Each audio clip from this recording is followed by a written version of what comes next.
ওপার বাংলার জনপ্রিয় অভিনেত্রী স্বস্তিকা দত্ত তার জীবনের কিছু অপ্রকাশিত স্মৃতি নিয়ে সম্প্রতি ভারতীয় গণমাধ্যমে সাক্ষাৎকার দিয়েছেন। মডেল হিসেবে ক্যারিয়ার শুরু করা স্বস্তিকা রাজ চক্রবর্তী পরিচালিত পারবো না আমি ছাড়তে তোকে সিনেমার মাধ্যমে চলচ্চিত্রে পা রাখেন। এই সাক্ষাৎকারে তিনি নিজের ক্যারিয়ার, স্মৃতি এবং ভবিষ্যৎ পরিকল্পনা নিয়ে বিস্তারিত কথা বলেছেন। স্বস্তিকা বলেন, গত বছর একদিকে ওটিটি প্ল্যাটফর্মে আমার সিরিজ চলছিল, অন্যদিকে বড় পর্দায় সিনেমা মুক্তি পেয়েছিল।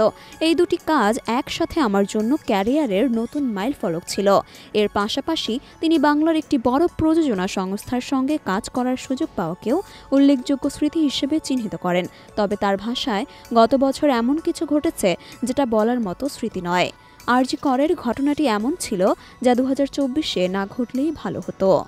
নিজের ক্যারিয়ারের কিছু দিক নিয়ে স্বস্তিকা আরও বলেন, অনেক ভিন্ন ধরনের চরিত্রে কাজ করেছে, তবে এবার একটু ভালো চরিত্রের খোঁজ করছি। আমি খুব চুজি না, তাই অনেক ডিরেক্টর ও অভিনেতার সঙ্গে কাজ করার সুযোগ পেয়েছে। তবে এবার আমি একটু উচ্চমানের চরিত্রে অভিনয়ের দিকে নজর দেব। স্বস্তিকা তার শারীরিক সুস্থতার ব্যাপারে বলেন, জিমে রেগুলার যাওয়া আমার জন্য খুব গুরুত্বপূর্ণ। সকালে না গেলে সারাদিনই তার ইচ্ছে থাকে না। মাঝে মাঝে বিকেলে গেলেও সেটা রেগুলার হয় না। তিনি আরও জানান, এবার আমার ডিকশনারিতে না শব্দটা বাদ দেওয়ার পরিকল্পনা আছে। স্বস্তিকার এই মন্তব্যগুলো তার ভবিষ্যতের কাজের দিকে নতুন দৃষ্টি এবং প্রস্তুতির ইঙ্গিত দেয়, যা তার ভক্তদের জন্য নতুন আশা তৈরি করেছে।